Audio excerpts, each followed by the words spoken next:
मोठा निर्णय, बाल गुन्हेगारी रोखण्यासाठी विशेष पोलीस कक्ष अहिल्यानगरमध्ये ही स्थापना। अहिल्यानगरसह संपूर्ण राज्यासाठी एक मोठा आणि महत्त्वाचा निर्णय घेतला गेला आहे।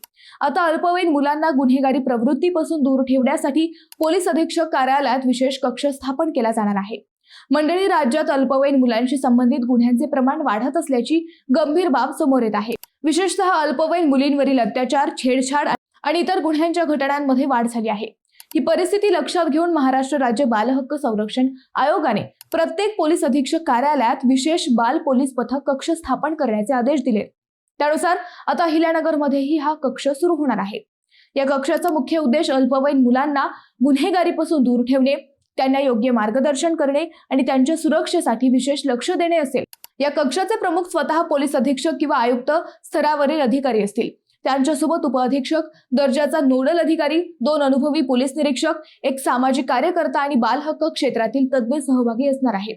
तसेच प्रत्येक पोलीस ठाण्यातील बाल कल्याण अधिकारी या कक्षाशी जोडले जाणार आहेत।